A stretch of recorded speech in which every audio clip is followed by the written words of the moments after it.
Hello, ladies and gentlemen. Welcome to Grant's Interest Rate Observer Radio. With me today is Evan Lorenz, known in these parts as the Great Evan Lorenz for his analytical capacities and talents and production. And also at the controls is Eric Whitehead, who runs the place.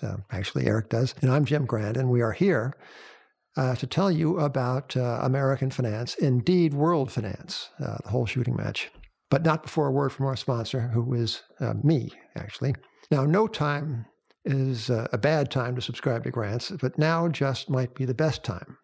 Now, when markets are making highs and volatility is plumbing lows, and the SEC, in its wisdom, has waved through the first quadruple levered ETF. That's right, Evan, quadruple levered for 4 times the tracking error and 4 times the leverage and 4 times the disappointment. Grant says, we are the yes but people. We are skeptics, doubters, first guessers, whether it's macroeconomic theory or a common stock or a subordinated debenture. Grants puts it to the analytical test. We publish every 2 weeks, 24 times a year.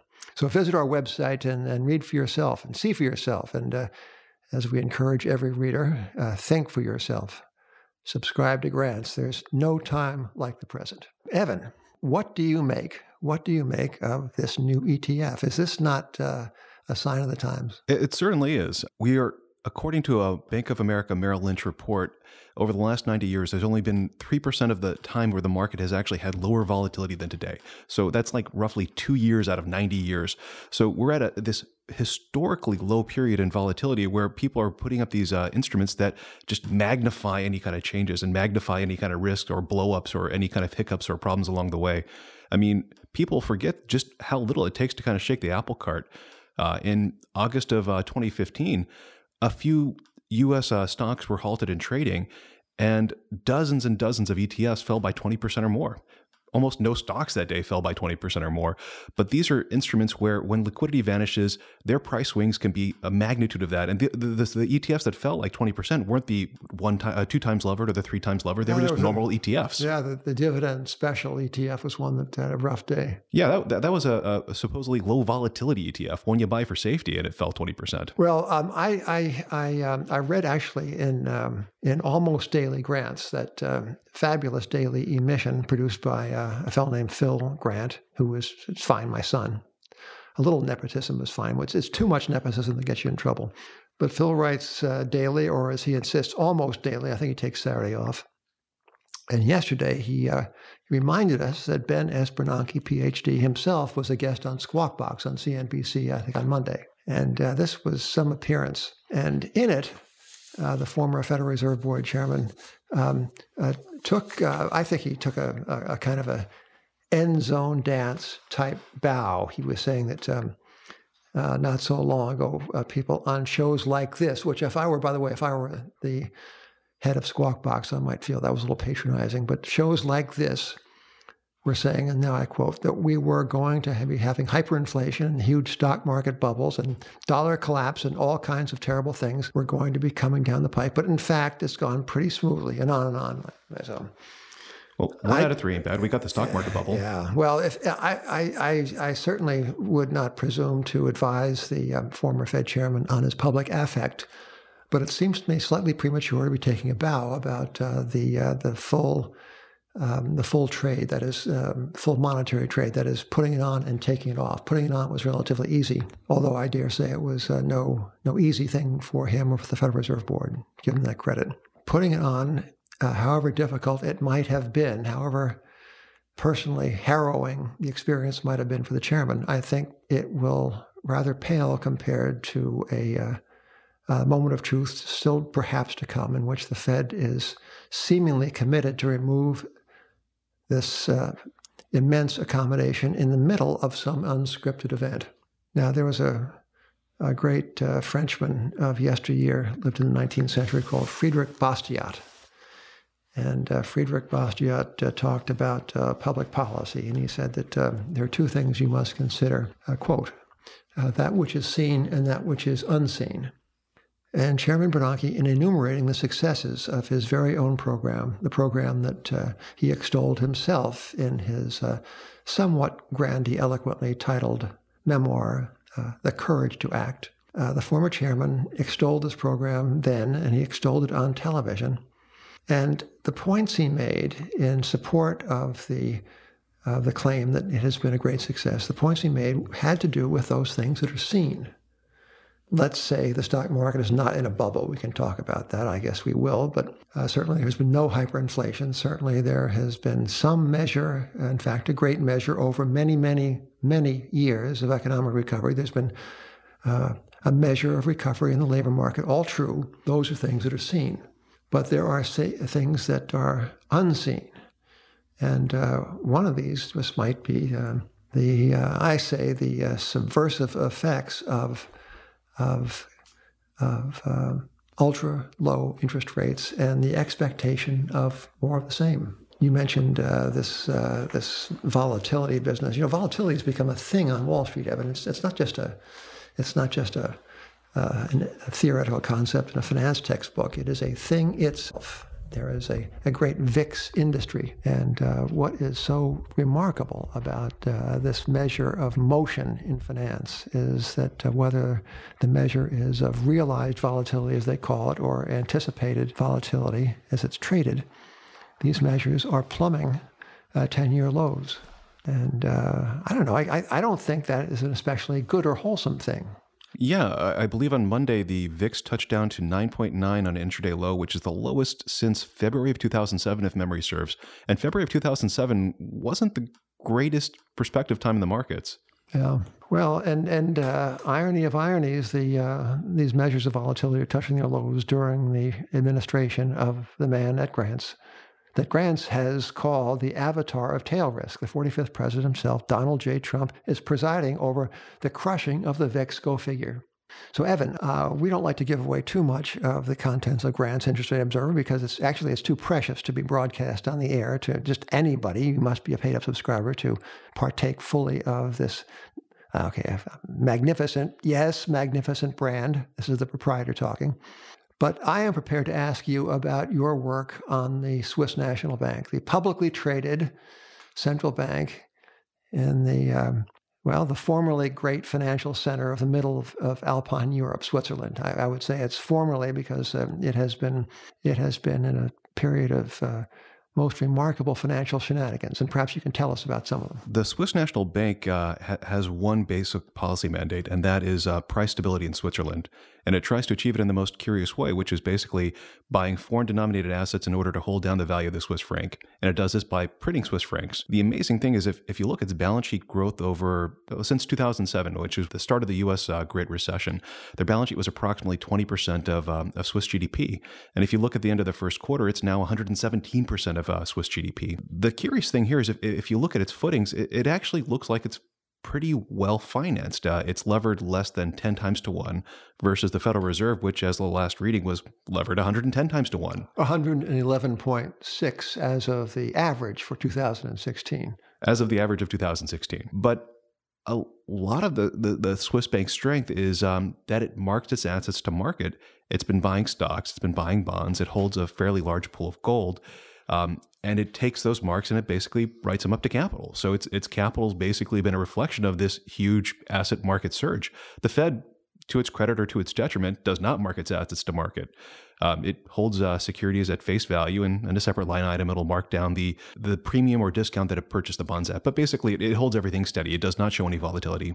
Well, there are in this Swiss National Bank's finances, there is the outline, the lineament of old-time classical central banking. In the day, these central banks, including the Bank of England, were stockholder-owned institutions. In the day, their financial presentation was meant to reflect either the strength of the currency over which they were the steward or the anticipated strength if the bank continued to mind its P's and Q's. The Fed, in its financial...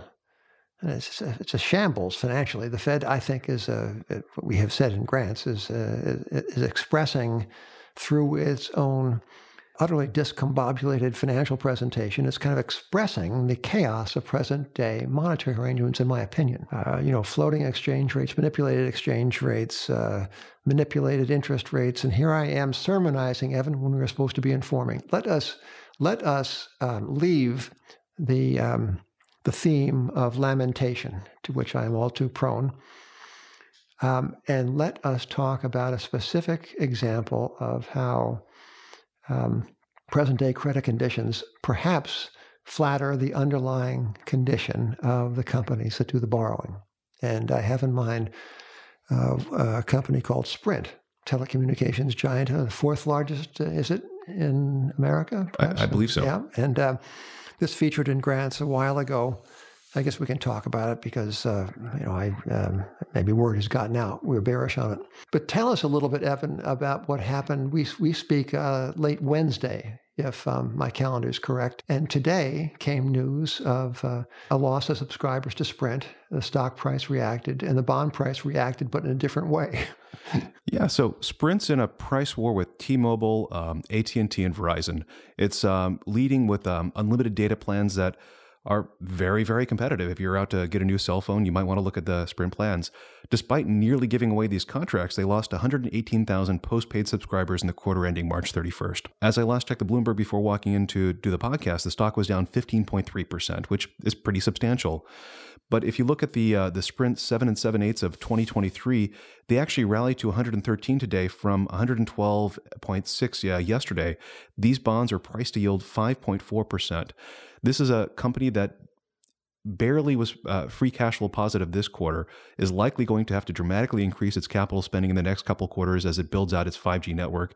AT&T came out this morning and said they're going to have to spend over $5 billion just to get up to this. And it's losing subscribers. The stock holders are panicking, and the bond holders are, looking at placid, serene, happy, sedated. Well, we wrote about, yes, sedated perhaps.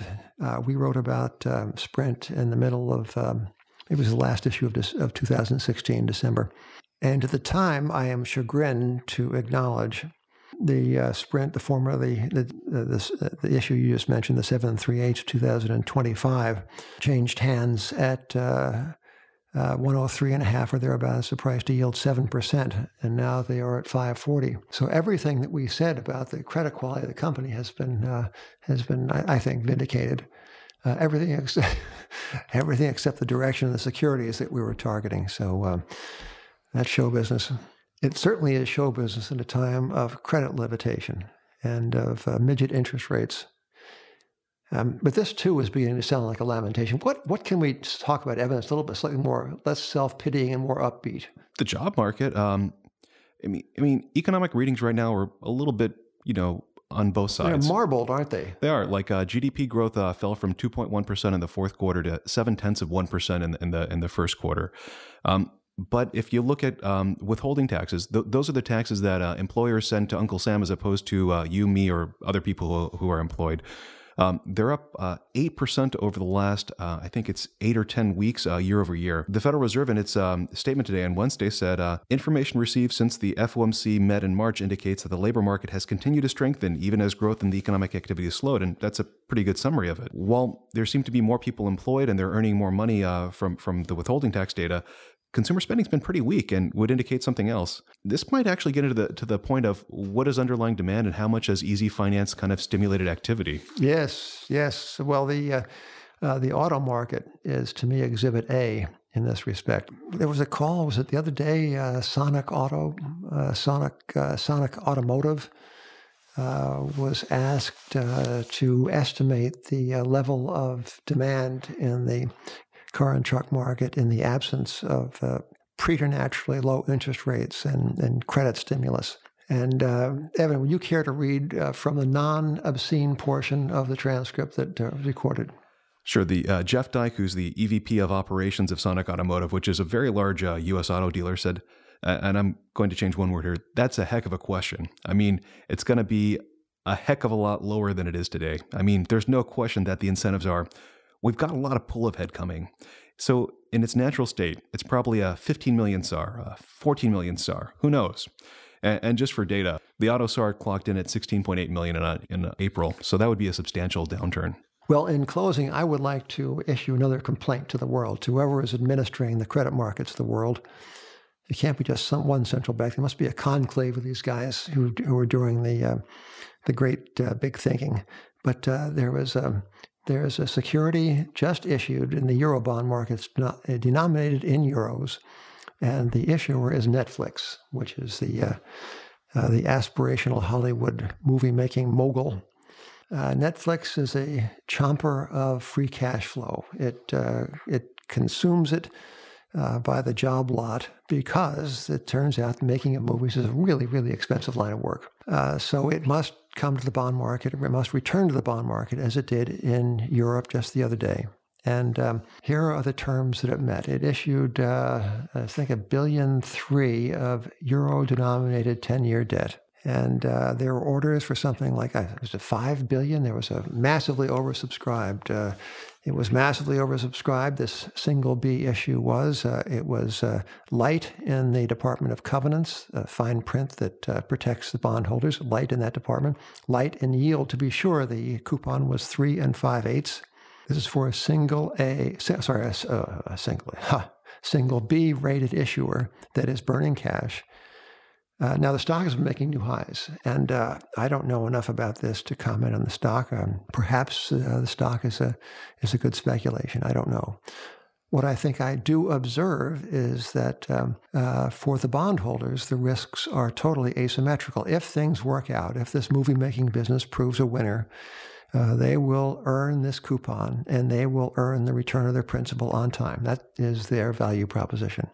If, however, the market wakes up one morning, the stock's down 40% because what? Because Amazon or Google or one of these other monsters of the midway has bested Netflix in the business of making new content as it's called. In that case, the bonds would stand to partake a little bit, perhaps substantially, of the failure of the business model. So the upside is your coupon plus principal. Principal, by the way, which the European Central Bank is doing its best to devalue. The target is 2% a year.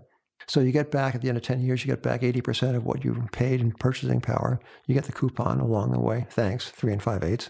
And you get to imagine the business risk you're taking between the hours of, say, 2 in the morning and 5. That's when you knew you're worrying. So this has been, I shouldn't be ill-tempered because we published another great issue of Grants last night. Thank you. Thank you, Evan. And here I am spending so much of this broadcast talking about what's not going right. Well, actually, I don't apologize because I think many things are not going right. I think the financial markets are being anesthetized through the well-intended but still baleful interventions of the central banks. And I think that we are in for a lot of trouble in the months and fiscal quarters ahead. That's what I think. But Evan, thank you for being here.